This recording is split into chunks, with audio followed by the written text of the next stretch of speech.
la Federación Nacional de Neonatología de México el día de hoy, 5 de agosto de 2026, transmitiendo desde la Ciudad de México a través de la plataforma virtual Zoom. Les damos la más cordial bienvenida a nombre de nuestro presidente, el doctor José Alfonso Gutiérrez Padilla.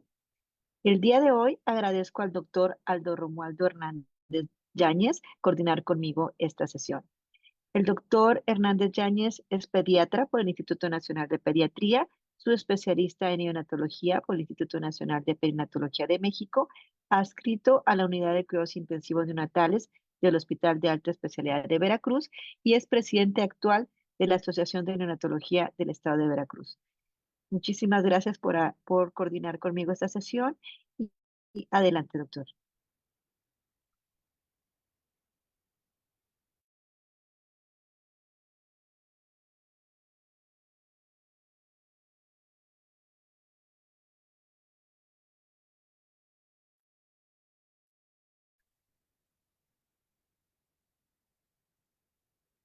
Doctor Aldo, ¿puede empezar a abrir su pantalla y presentar a nuestra ponente, por favor?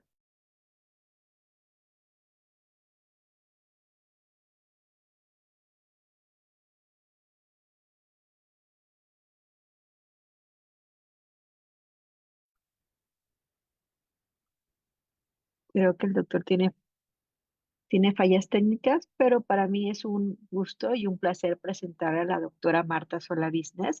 Es nuestra ponente el día de hoy. Es una de nuestras ponentes más consentidas debido a los temas que ella maneja. Ella nació en Guayaquil, Ecuador, y se graduó en la Facultad de Medicina de la Universidad Católica de Santiago, Guayaquil, e hizo medicina rural en Ecuador. Ahí, posteriormente, en Estados Unidos hizo la especialidad. Completó la residencia en pediatría y un fellowship en neonatología en la Universidad de Florida y em, posteriormente su trabajo como neonatóloga. Actualmente trabaja en el Boston Children desde el 2007, donde también es investigadora clínica de la División de Neonatología y profesora asociada de pediatría en la Escuela de Harvard. Bienvenida, doctora, y adelante con su presentación. Muchísimas gracias, doctora Alma. Quisiera agradecer a la Federación Nacional de Neonatología de México por la invitación. Siempre es un placer poder compartir con ustedes, aunque sea virtualmente, y es un placer estar esta noche para conversar sobre transfusiones neonatales. Voy a compartir mi presentación.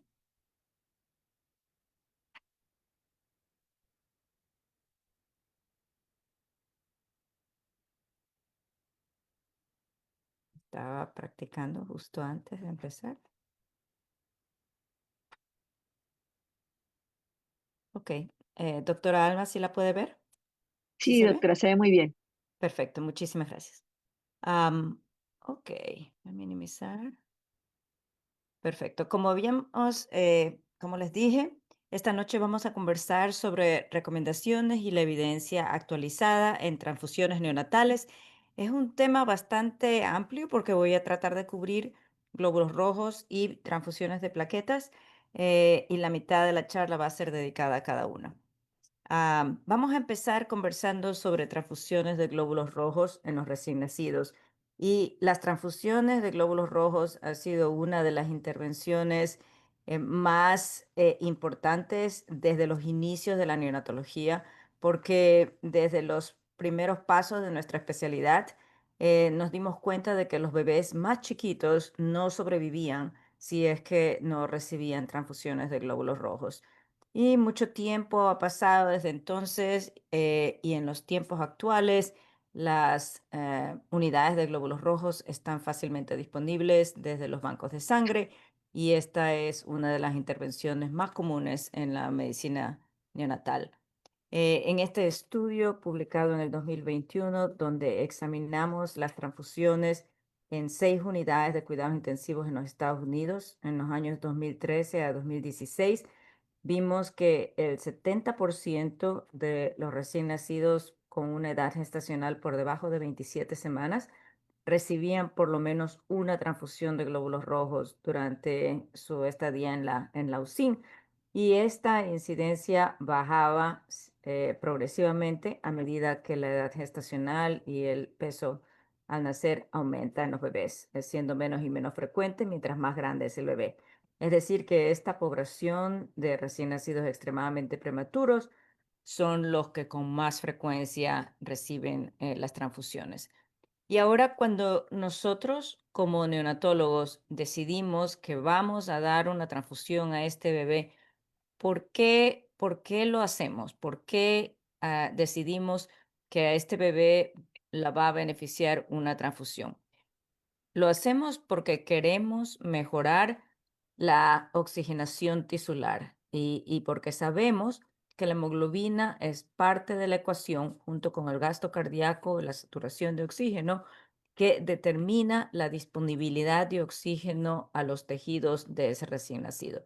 Y nosotros queremos optimizarla aumentando la hemoglobina.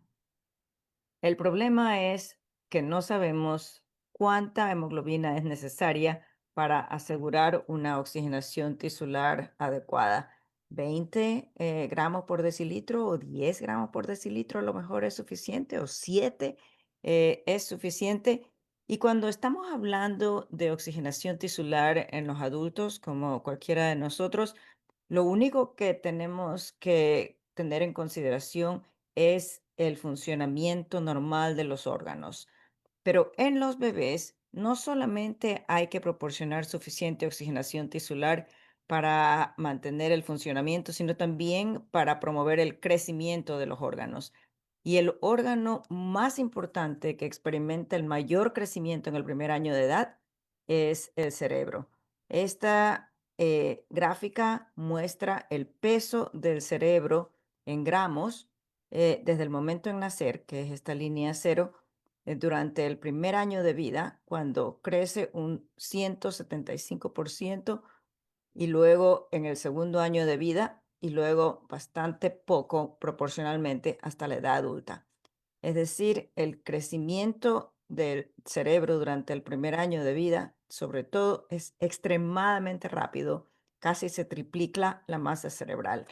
Y tanto es así que en los recién nacidos el cerebro consume el 60% de toda la demanda energética del organismo.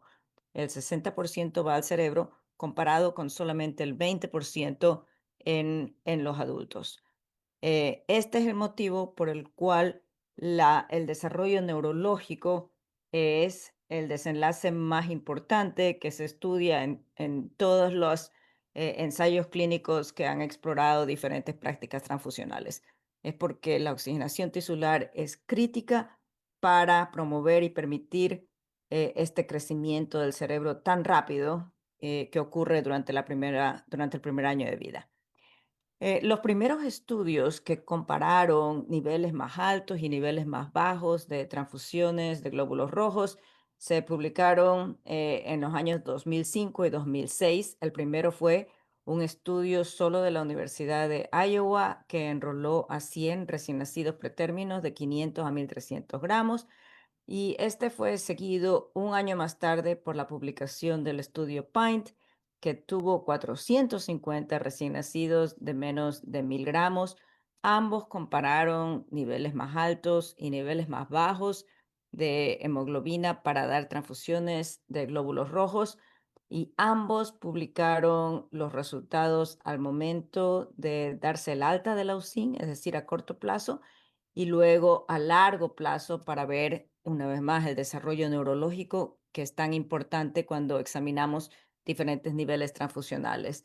El problema fue que los dos estudios encontraron resultados opuestos. El estudio de la Universidad de Iowa a largo plazo encontró que los bebés que habían sido transfundidos a niveles más altos tenían peor desarrollo neurológico y tenían cerebros más pequeños a los 12 años de edad. Mientras que el segundo estudio, el estudio PINT, encontró que los niños que habían sido transfundidos restrictivamente tenían más retraso al desarrollo cognitivo a los 18 a 21 meses de edad. No vamos a analizar las diferencias entre los estudios y las potenciales explicaciones para estos resultados tan opuestos. Pero basta decir que esta falta de claridad propició que se realicen dos estudios multicéntricos más randomizados, explorando una vez más niveles más altos y niveles más bajos de transfusión. El primero de estos estudios fue el estudio TOP, un estudio randomizado en los Estados Unidos, y el segundo fue un estudio europeo, el estudio ETNO, que fue hecho en las unidades de cuidados intensivos, sobre todo de Alemania. Eh, el estudio ETNO se publicó primero en agosto del 2020, justo durante la pandemia, y el estudio TOP se publicó unos meses más tarde, en diciembre del 2020, ambos en el mismo año. Y ambos estudios tuvieron un diseño muy similar. En ambos estudios, los bebés fueron randomizados aleatoriamente a ser transfundidos a niveles de hemoglobina más altos o más bajos, más altos o más bajos en ambos estudios. En ambos estudios, el nivel de hemoglobina por debajo del cual se recomendó una transfusión fue más alto en la primera semana de vida y luego bajó en la segunda semana de vida y bajó más aún en la tercera y subsiguientes semanas de vida. Es decir, mientras más temprana la edad postnatal, más altos los niveles a los cuales se transfundían. Y en ambos estudios diferenciaron si el bebé estaba con soporte respiratorio o sin soporte respiratorio, o si el bebé estaba en estado crítico o no crítico. Es decir, para resumir, en ambos estudios un bebé se asignó a un grupo de transfusión a hemoglobina alta o hemoglobina baja, y luego las guías dentro de cada uno de estos grupos variaban, depende de la edad postnatal del bebé y depende del estado clínico o del soporte respiratorio. Y en ambos estudios, el desenlace o el resultado primario fue el desarrollo neurológico a los 2 años, la muerte o disabilidad a los 2 años de edad. Y aquí están las características más importantes de los dos estudios. El primero, el estudio europeo de ETNO, enroló más o menos a 1.000 bebés, casi 500 en cada uno de los grupos, con una edad gestacional media de 26 semanas y no encontraron absolutamente ninguna diferencia entre los bebés transfundidos a niveles de hemoglobina más altas o a niveles de hemoglobina más baja en cuanto al desarrollo neurológico o a la mortalidad a los 2 años de edad. Como pueden ver aquí, los resultados fueron casi idénticos, sin ninguna diferencia. 6 meses más tarde se publicaron los resultados del estudio TOP. Este fue un estudio más grande.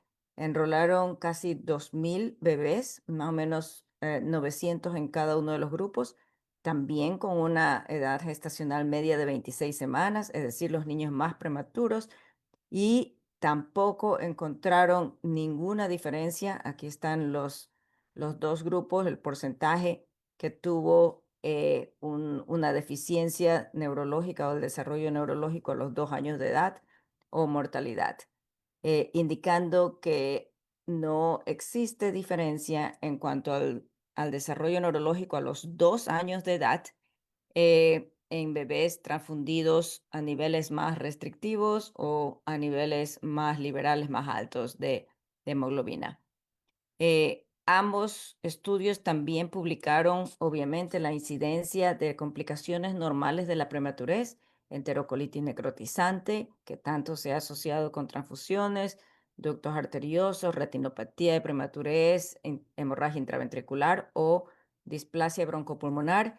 Y como pueden ver aquí, no hubo ninguna diferencia en ninguna de estas complicaciones de la prematurez entre los dos grupos. Es decir, que el transfundir a niveles más bajos de hemoglobina no aumenta la incidencia ni de enterocolitis necrotizante, ni de displasia broncopulmonar, ni de ninguna de estas complicaciones. La única diferencia que encontraron en ambos estudios fue en el número de transfusiones. Los bebés que fueron randomizados a ser transfundidos a un nivel más alto recibieron más transfusiones, y eso fue verdad en el estudio americano y en el estudio europeo. 6 comparado con 4 en Estados Unidos, 2,6 comparado con 1,7 en Europa. Y esta fue la única diferencia significativa entre los dos estudios. Ok, al final de la publicación de estos dos estudios teníamos ya una cantidad alta de pacientes que habían sido incluidos en estudios tratando de comparar niveles altos y niveles bajos, y nosotros pensamos que era un buen momento para desarrollar una guía pragmática para consolidar toda esta información y tratar de proporcionar guías a los neonatólogos que estamos practicando en nuestras unidades. Y ese fue el propósito de este grupo que se creó, que fue dirigido por la doctora Emoki Dashman. Ella se entrenó en mi grupo en Boston, pero ahora está en el Hospital Karolinska en Suecia. Nosotros creamos un grupo que fue inicialmente una iniciativa europea de del, del Neonatal Transfusion Network europeo, un grupo completamente dedicado a la investigación de transfusiones neonatales en Europa. Y varios miembros de este grupo se unieron a dos neonatólogos de Estados Unidos con interés en transfusiones neonatales, el doctor Ravi Patel en Atlanta y yo en Boston. Y este grupo se convirtió en el directorio de un panel para desarrollar estas guías pragmáticas de transfusiones neonatales. Nosotros decidimos no hacer nuestro propio metaanálisis, sino más bien utilizar un metaanálisis de alta calidad que había sido publicado en el 2021, que incluyó todos los estudios que se habían publicado hasta ese momento y que fue desarrollado siguiendo todas las pautas de alta calidad.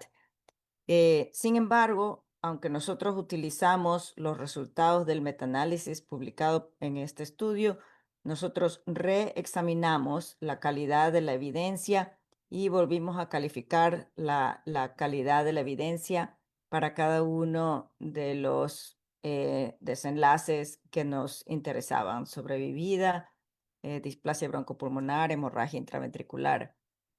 Eh, para desarrollar estas guías que acabamos publicando, seguimos un proceso muy estricto y muy estandarizado de cómo traducir los datos de un metaanálisis a unas guías pragmáticas para recomendaciones clínicas. En primer lugar, definimos las preguntas, vimos cuál era la evidencia para cada uno y seguimos este proceso muy paso a paso con la calidad, con la característica importantísima que involucramos a una organización de padres de familia, representantes que habían tenido a bebés en la UCIN. Esta fue una unidad eh, esta fue la EFCNI, la Fundación Europea para el Cuidado de los Niños Recién Nacidos, que representó a los intereses de los recién nacidos y de las familias. Específicamente tuvimos a un grupo de madres de recién nacidos prematuros que había estado ingresado en la UCIN, que contribuyeron a validar y a evaluar el proceso por el cual nosotros estábamos creando estas guías. Además de eso, en diferentes momentos del proceso, invitamos a representantes de muchas entidades y sociedades europeas y estadounidenses que son líderes en pediatría y en transfusión neonatal, para que ellos también evalúen las guías, evalúen el proceso y nos avalen las guías que nosotros estábamos proponiendo. Es decir, que no solamente fue un proceso sistemático con toda la evidencia, sino que también incluimos a representantes de varias sociedades y a padres de familia. Al final de este proceso, publicamos un artículo recomendando dar transfusiones de glóbulos rojos con una estrategia restrictiva, es decir, a niveles bajos de hemoglobina para recién nacidos pretérminos nacidos a menos de 30 semanas de gestación. Y esta recomendación incorporó el hecho de que todos los padres manifestaron que era extremadamente importante para ellos el evitar transfusiones, dar transfusiones cuando no hay evidencia clara de beneficio. En todas nuestras sesiones con los padres resultó muy claro que para ellos era muy importante evitar transfusiones si no hay evidencia clara de beneficio. Y la mayoría de los estudios publicados sugieren que no hay evidencia clara de beneficio. Nosotros consideramos a esta recomendación condicional en base a una certeza de evidencia solamente moderada. Esta guía pragmática se publicó en JAMA Network Open. Esta es una revista médica de acceso libre, es decir, que cualquier persona puede bajar el artículo completo, es de acceso, de libre acceso. Aquí están los datos. Esta es la primera autora, la doctora Deshman, y es una guía clínica que intentamos que sea útil para todos los neonatólogos en las unidades. Específicamente tratamos de dar recomendaciones simples de seguir en base a hemoglobina y en base a si el bebé tiene soporte respiratorio o no tiene ningún soporte respiratorio. Y aquí están las definiciones y en base a la edad postnatal. Y las presentamos en hemoglobina y en forma de hematócrito. Como, y estos son niveles muy cercanos a los niveles restrictivos estudiados en los estudios multicéntricos. Ahora, aparte de esa recomendación, en general, nosotros recomendamos utilizar eh, guías restrictivas, es decir, niveles de hemoglobina bajos para transfusiones en recién nacidos, siempre y cuando estén dentro de los límites que han sido estudiados en los estudios randomizados. Si un estudio randomizado demostró que una hemoglobina de 11 es segura, o de una hemoglobina de 9 o 8,5 es segura en los recién nacidos y no se asocia con ningún déficit neurológico, eso no significa que una hemoglobina de 7 o 6 sea igual de segura. Es decir, que aunque la recomendación es restrictiva, nosotros recomendamos mantenerse dentro de los rangos que han sido estudiados y que sabemos que no afectan el desarrollo neurológico ni las complicaciones de los bebés. Y esto lo pusimos en la guía publicada. También es importantísimo tratar de aplicar la mayor cantidad de intervenciones para tratar de mantener una hemoglobina adecuada en los recién nacidos sin necesidad de transfusiones.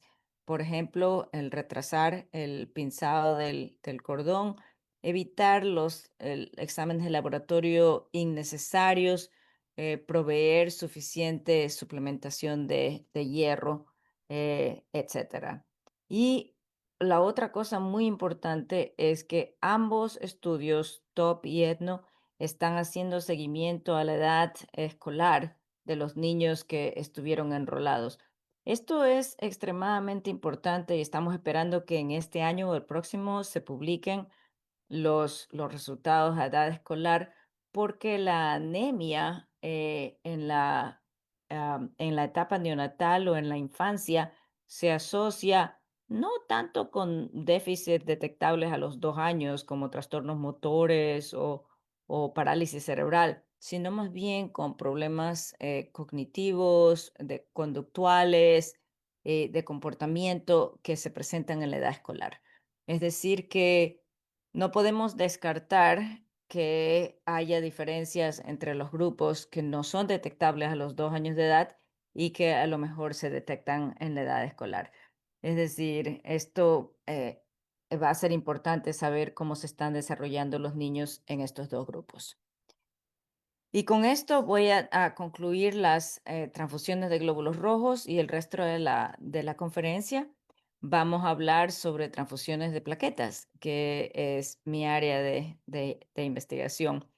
Como todos aquí sabemos, la trombocitopenia, la baja de plaquetas, es común en los recién nacidos. Afecta al 18 a 35% de los recién nacidos que se admiten a una UCIN y la incidencia es inversamente proporcional a la edad gestacional. Mientras más prematuro el bebé, entonces mayor es la incidencia de trombocitopenia. Alcanza hasta 70% en los recién nacidos de peso extremadamente bajo al nacer. Ahora, estos bebés de peso extremadamente bajo al nacer también son la población hospitalaria que tiene el más alto riesgo de sangrado intracraneal. Un 14% de recién nacidos de peso extremadamente bajo al nacer desarrolla una hemorragia intraventricular severa y obviamente por esta combinación de una alta incidencia de trombocitopenia y de un alto riesgo de hemorragia intraventricular con consecuencias neurológicas, estos bebés también son muy frecuentemente recipientes de transfusiones de plaquetas. En el mismo estudio que les comenté antes, donde examinamos las transfusiones de glóbulos rojos, también vimos la incidencia de transfusiones de plaquetas y encontramos que al menos en unidades de Estados Unidos, al año 2013 a 2016, el 34% de recién nacidos de menos de 27 semanas recibió por lo menos una transfusión de plaquetas. Y así como les pregunté al inicio de la charla de glóbulos rojos, ¿por qué decidimos darle una transfusión de glóbulos rojos para mejorar la oxigenación tisular? La misma pregunta, ¿por qué cuando nosotros como neonatólogos decidimos dar una transfusión de plaqueta, tomamos esa decisión? Y lo hacemos porque sabemos que la transfusión de plaquetas muy probablemente va a aumentar la cuenta plaquetaria de este bebé. Y porque pensamos, lógicamente, que una cuenta plaquetaria más alta va a resultar en un riesgo de sangrado más bajo. Y esto es una conclusión lógica. Sin embargo, existe muy poca evidencia detrás de esta paradigma de que la cuenta plaquetaria más alta predice un riesgo de sangrado menor. Es más, muchos estudios en los últimos 15 años han demostrado que la cuenta plaquetaria no es un buen predictor, un buen factor de predicción de sangrado o de hemorragia intracraneal en recién nacidos. Hay muy poca correlación entre la cuenta plaquetaria, especialmente entre 20,000 y 150,000 y el riesgo de sangrado intracraneal. No solo eso, sino que en muchos estudios retrospectivos y observacionales, las transfusiones de plaquetas se asociaron con más alta morbilidad y mortalidad en los pacientes de las unidades de cuidados intensivos. Mientras más plaquetas recibían, más alta la mortalidad y la morbilidad. El problema es que en estudios observacionales como estos es imposible realmente distinguir si las transfusiones de plaquetas son un marcador de la severidad de la gravedad del paciente, porque es verdad que los bebés que reciben transfusiones de plaqueta generalmente están más enfermos que los que no necesitan transfusiones plaquetarias, o si es que las transfusiones de plaquetas per se contribuyen a la mortalidad.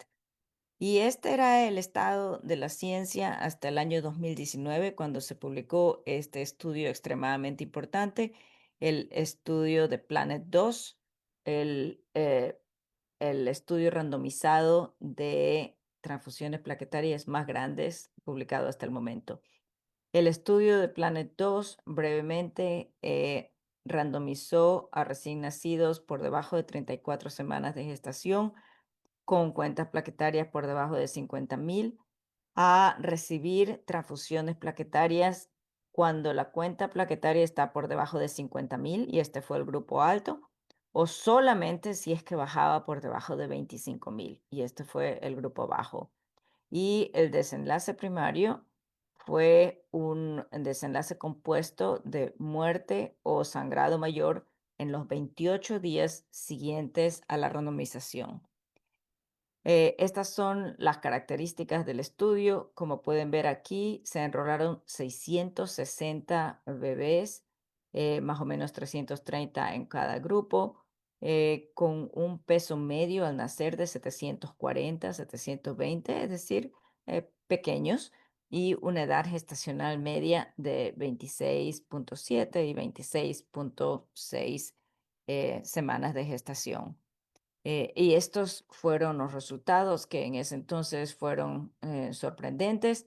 Eh, en primer lugar, este estudio encontró una incidencia más alta de muerte o sangrado mayor en el grupo que había sido randomizado a las transfusiones a un nivel de plaquetas más alto, es decir, al grupo alto por debajo de 50.000, comparado con los que solo recibieron transfusiones de plaquetas por debajo de 25.000.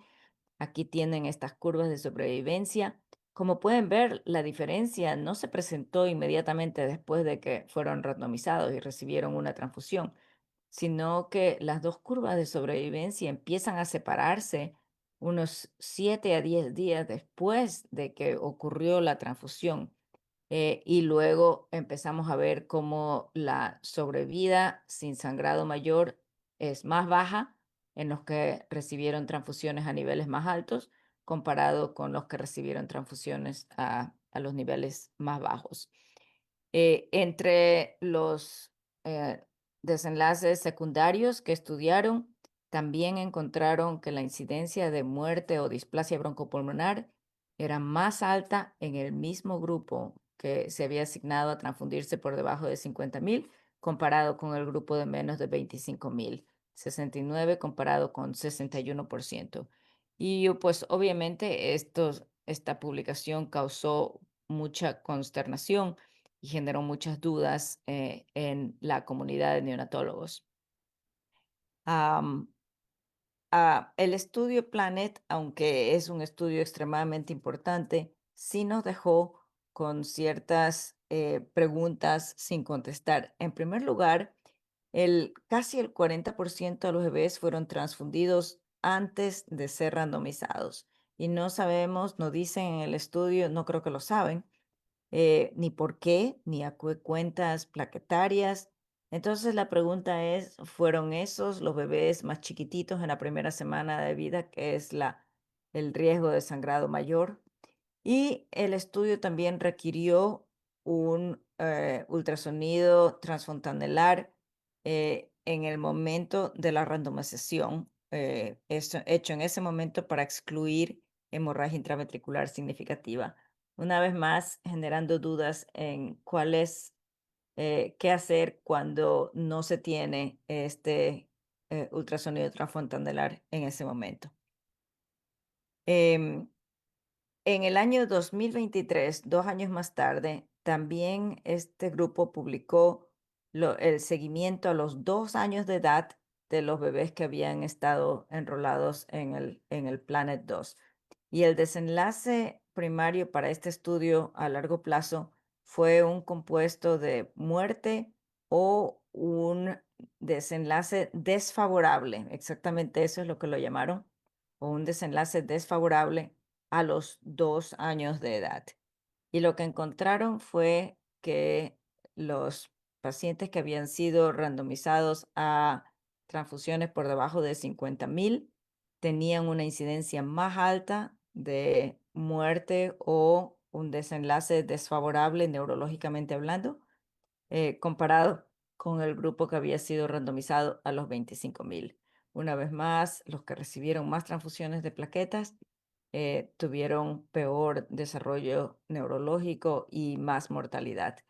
No solo eso, sino que en un examen no planeado, sino ad hoc, también encontraron que el 11% de los bebés que habían sido randomizados al nivel de plaquetas de 50.000 todavía requerían oxígeno o soporte respiratorio a los 2 años de edad, comparado con solo el 4% en los bebés que habían sido randomizados al grupo más bajo, a los 25.000. Es decir, no solo efectos en el desarrollo neurológico, sino también en el desarrollo pulmonar. Ahora, una de las deficiencias de este estudio de seguimiento a largo plazo fue que un porcentaje muy pequeño de los bebés tuvo un examen neurológico sistemático, formal, como una prueba Bailey o algo así. Los datos sobre desarrollo neurológico se obtuvieron de entrevistas de los padres, de ver notas, de hablar con los pediatras, cuestionarios, notas de la escuela, etcétera, para poder tratar de identificar a los bebés que tenían problemas neurológicos de los que no tenían problemas neurológicos. Pero esto no nos permitió ver en primer lugar qué parte del desarrollo neurológico estaba más afectada, si era la parte cognitiva, la parte motora, parte sensorial. Y en segundo lugar, tampoco examinaron si existe una correlación dentro del estudio entre el número de plaquetas que recibió el bebé y el desarrollo neurológico.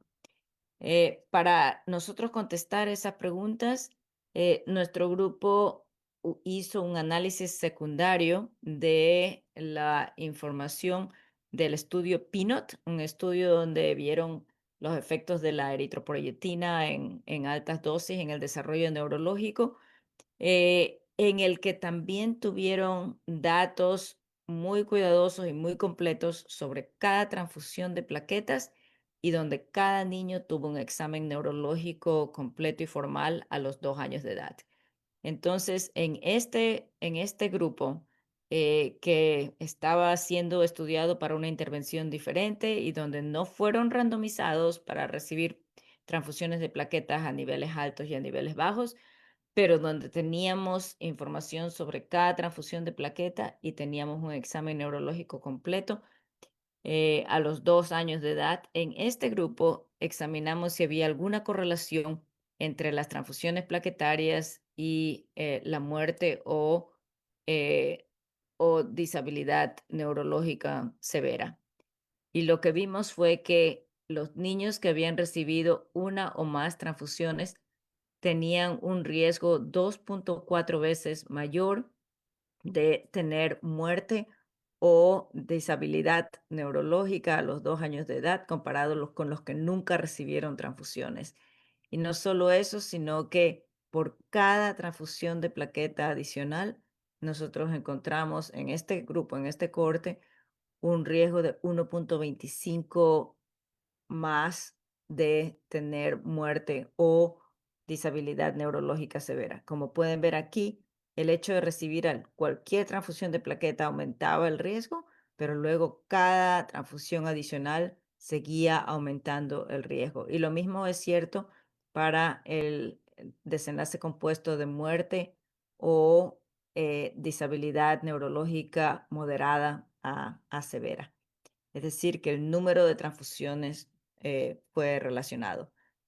También pudimos en este grupo examinar los scores, los puntajes cognitivos, el desarrollo cognitivo, el desarrollo motor y el desarrollo del lenguaje.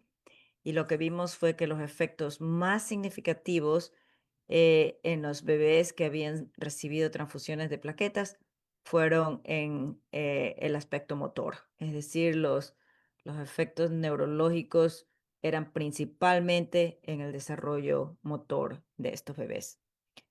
Ok, hasta ahora entonces, en el contexto de estudios randomizados, la información que tenemos sugiere que las plaquetas, las transfusiones de plaquetas liberales, es decir, a niveles de plaquetas relativamente altas en recién nacidos prematuros, se asocian con desenlaces a corto y a largo plazo peores. Los bebés que reciben más transfusiones tienen una más alta mortalidad y sangrado mayor, una incidencia más alta de displasia broncopulmonar, una incidencia más alta de desarrollo neurológico pobre o negativo a los 2 años de edad y una incidencia más alta de requerir oxígeno o soporte respiratorio a los 2 años de edad. Entonces, con toda esta evidencia, las dos preguntas son, en primer lugar, ¿debemos alguna vez dar plaquetas a los recién nacidos o tenemos que evitarlas? Y la segunda pregunta es, ¿por qué las transfusiones de plaquetas son tan potencialmente nocivas para los recién nacidos? En cuanto a la primera pregunta, absolutamente sí. Existen indicaciones absolutas para transfusiones de plaquetas donde las transfusiones de plaquetas salvan vidas y son esenciales. En primer lugar, en caso de trombocitopenia y sangrado activo. Si el bebé está teniendo una hemorragia o un sangrado activo y tiene plaquetas bajas, entonces necesita una transfusión de plaqueta. El beneficio es muchísimo más alto que cualquier riesgo.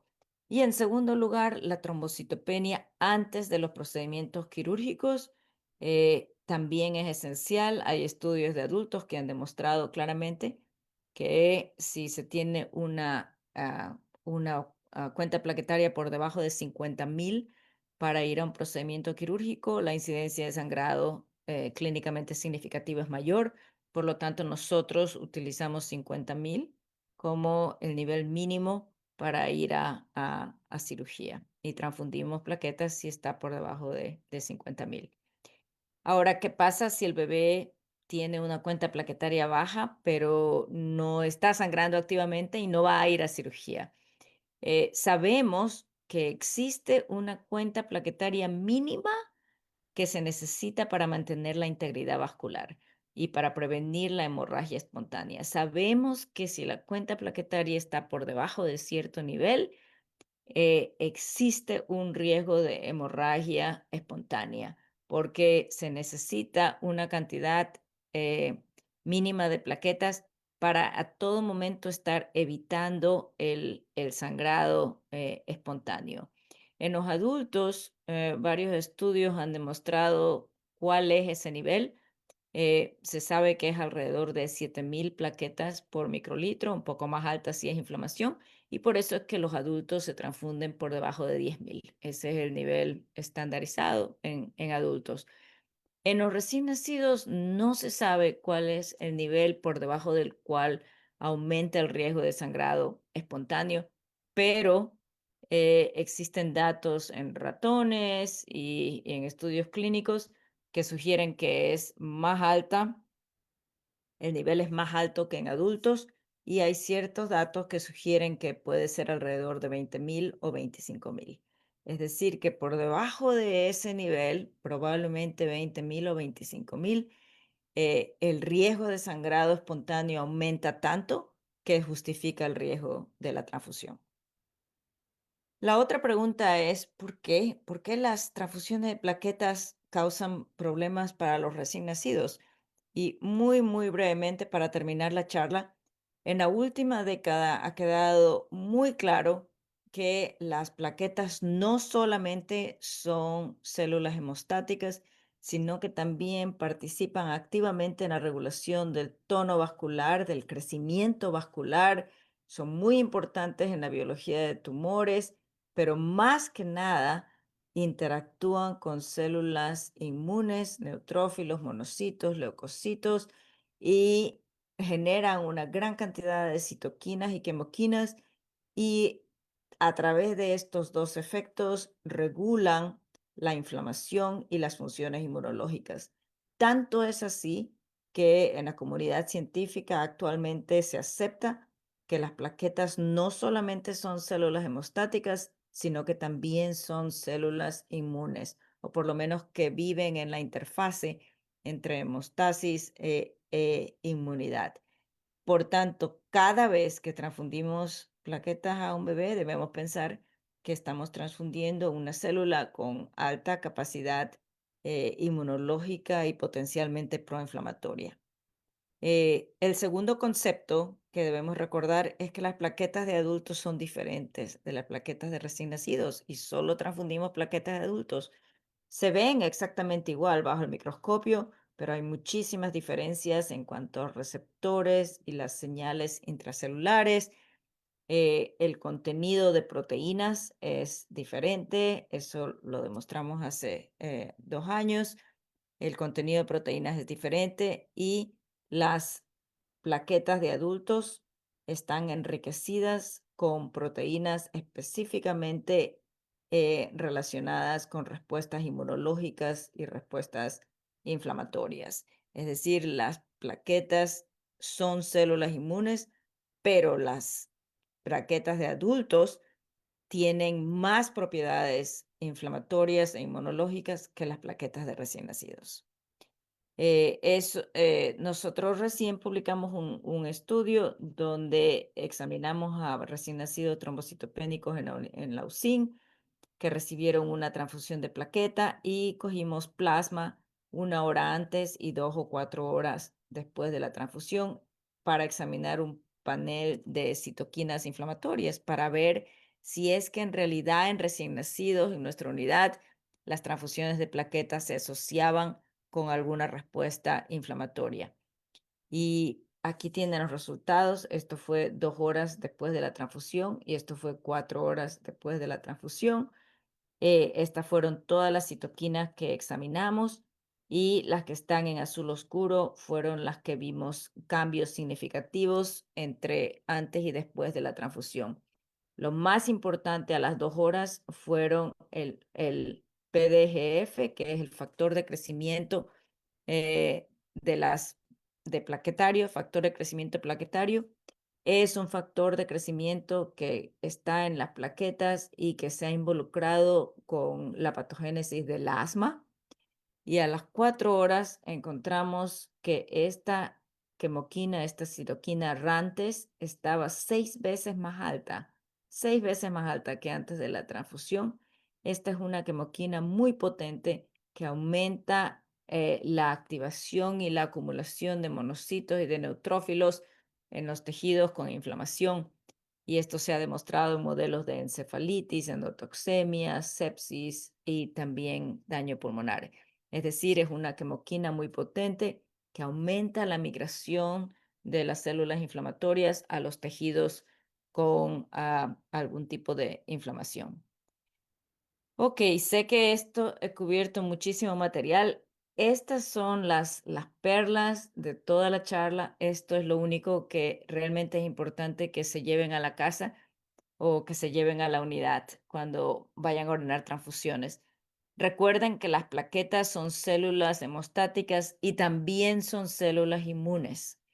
Las plaquetas de adultos son diferentes de las plaquetas de recién nacidos y el contenido de proteínas está enriquecido para proteínas involucradas en funciones inmunológicas. Transfundir plaquetas de adultos a un recién nacido desencadena o aumenta respuestas inflamatorias. A niveles aumentados de citoquinas proinflamatorias y no mostré los datos ahorita, pero también aumentan la formación de las trampas extracelulares de neutrófilos, que son acumulaciones de DNA que causan microtrombosis y daño tisular. Estos efectos proinflamatorios probablemente contribuyen a los problemas que se han asociado con las plaquetas, las transfusiones de plaqueta, y por eso es que es tan importante que cada transfusión de plaquetas sea dada solamente cuando la mejor evidencia que existe hasta el momento, que se la he presentado, soporta que demos esa transfusión. Es decir, cada transfusión de plaquetas debe estar justificada porque la evidencia sugiere que el beneficio es superior al riesgo. Y con eso tengo mucha gente que agradecer. Estos son los miembros de mi laboratorio, a todas las personas que realmente hacen el trabajo y yo pongo las charlas y se las presento a ustedes, pero hay muchísima gente trabajando detrás de esto. Nuestro equipo de investigación clínica, obviamente todo esto requiere dinero, el soporte de la división y del gobierno de Estados Unidos, muchos colaboradores agradecer a los bebés, que son los que nos incentivan, y por supuesto a mi familia. Muchísimas gracias a todos ustedes también por su atención y con mucho gusto contesto preguntas. Muchísimas gracias, doctora. Hay algunas preguntas ya en Ujú, en el chat y también por Facebook. Eh, claro. Creo que la evidencia es bastante importante y sustancial y no ha cambiado mucho, pero sí seguimos insistiendo en transfundir menos, tanto sangre como plaquetas. Pero de repente, como usted mencionó, los niños que más se transfunden sangre y plaquetas, pues son los niños más críticos. Y en relación a transfusión de paquetes globular, por ejemplo, si está en un nivel bajo de hemoglobina o hematocrito para sugerir una transfusión, pero además tiene un factor de un sangrado que podría considerarse que amerita una transfusión, la dosis para transfundir y el tiempo intervalo entre transfusión de glóbulos rojos, porque a veces tanto se transfunden plaquetas como se transfunden paquete globular y posiblemente muchos de esos factores también contribuyen a efectos adversos, ¿no? La sobrecarga de líquidos o, como usted mencionó, las plaquetas pues son un complejo un poquito más también inmune. ¿Cuál es la recomendación que usted nos haría en un paciente que sí amerita transfundirse sangre en un estado crítico con sangrado, pero aparte plaquetopenia para la dosis de cada uno y el intervalo? Ok. No existen buenos estudios en cuanto a las dosis y el tiempo en el cual se transfunde. Ahí sí realmente hay que utilizar la clínica dependiendo de cada paciente. En nuestro caso, hemos tenido pacientes con sangrados masivos que estamos transfundiendo células rojas seguidas de plaquetas, casi que infusionándolas directamente porque el paciente está sangrando activamente en ese momento. Y en esos casos transfundimos una transfusión de glóbulos rojos, una de plaqueta, una de plasma, una de glóbulos rojos, una de plaqueta, una de plasma, hasta tratar de controlar el sangrado activo. Y es muy importante no olvidarse de que hay que, no solamente se transfunde glóbulos rojos en el sangrado activo, sino también plaquetas, también plasma y también crioprecipitado para dar fibrinógeno, porque puede tener plaquetas, glóbulos rojos, todos los factores de coagulación, pero si no tiene fibrinógeno, no tiene fibrina y no hay coágulo, no va a parar el sangrado. Entonces, en esos casos, eso es un caso especial, eso es una transfusión masiva en el caso de un bebé que esté sangrando. Si tenemos un bebé que necesita, porque está muy enfermo y necesita glóbulos rojos, necesita plaquetas, típicamente nosotros damos transfusiones de plaquetas de 10 mililitros por kilo y las pasamos en 1 hora y 2 horas en los bebés más prematuros. Esto es un cambio en la mentalidad. En el estudio Planet 2, y mucha gente todavía transfunde 15 mililitros por kilo. Y lo hacen rápido, lo hacen en media hora, porque existe esta idea de que las plaquetas hay que transfundirlas muy rápido, que la verdad todavía no encuentro de dónde salió, pero hay esta opinión que hay que transfundirlas rápido y 15 mililitros por kilo. Existe la preocupación de que el aumento de sangrado que observaron en el estudio Planet 2 puede haber sido causado por esta infusión rápida de coloides, sobre todo en los bebés más prematuros en en la primera semana de vida. Y también con la preocupación sobre los factores potencialmente proinflamatorios de las plaquetas, nosotros hemos bajado nuestra dosis recomendada a solamente 10 mililitros por kilo para nuestras transfusiones de plaquetas normales y también las hacemos ahora en el transcurso de mínimo de 1 hora. Y en los bebés más susceptibles al líquido hasta 2 horas.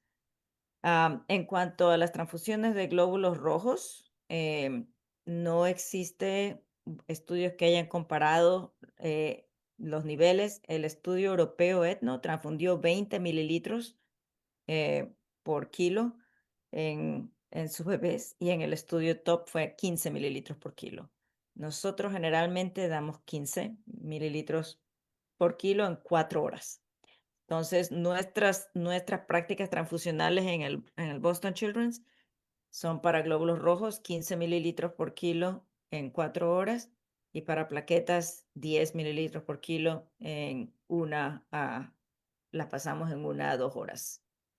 Y a veces, pues damos una tras otra. No hay más remedio porque si el bebé necesita ambas, entonces necesita ambas. Siempre y cuando cada una de ellas sea justificada. Y claro, es verdad, los bebés más graves son los que necesitan más hemoglobina, más, más transfusiones, eso es cierto. ¿Contesta eso su pregunta? Sí, muchas gracias, doctora. Ujú. Doctor Aldo, si quiere hacer alguna pregunta.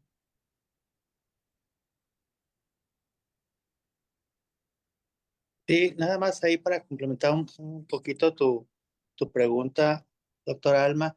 En aquel bebé prematuro, prematuro extremo, o en aquel paciente cardiópata, o en aquel paciente que tenemos alguna limitante para el manejo de líquidos y que sí requiere de pasarle esta cantidad de hemoderivados, eh, ¿ustedes utilizan algún diurético o algo para poder controlar ese volumen?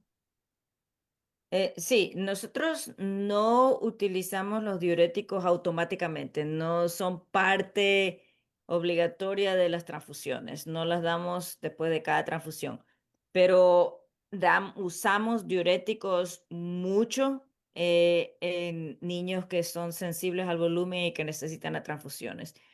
Es decir, no lo hacemos automáticamente, pero lo hacemos con mucha frecuencia. Muy, muy frecuentemente la transfusión de glóbulos rojos, de plaquetas, la seguimos con una dosis de furosemida para controlar la parte de líquidos. Eh,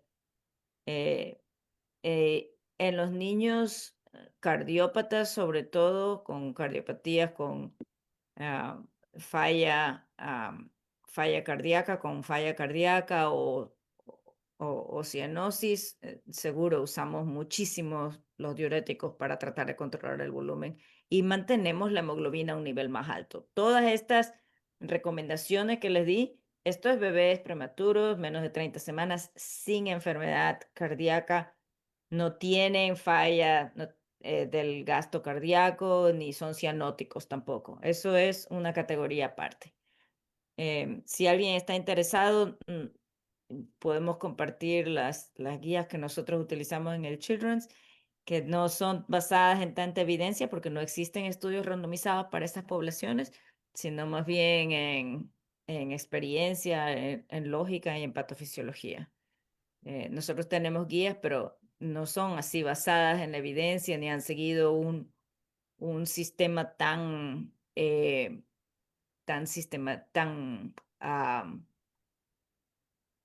bien establecido para llegar a las recomendaciones como el que seguimos nosotros para las guías de glóbulos rojos que publicamos.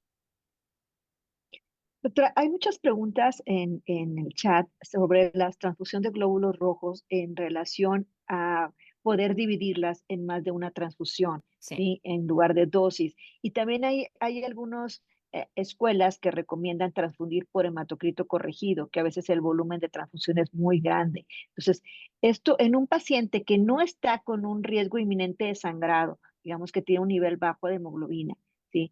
Tenga apoyo respiratorio o no tenga apoyo respiratorio, ¿cuál sería lo más correcto para tener un menor efecto de complicación? Y también hay otra pregunta asociada a esto, que si el transfundir muchos glóbulos rojos, entonces en prematuros pequeños, si hay mayor riesgo de alteración de neurodesarrollo por las evidencias que usted nos mostró. Ok, déjame empezar con la última pregunta. Em, la, los estudios randomizados que compararon niveles bajos y niveles altos de hemoglobina, dentro de esos estudios dentro de esos niveles, no mostraron ninguna diferencia el desarrollo neurológico ni con los niveles bajos ni con los niveles altos.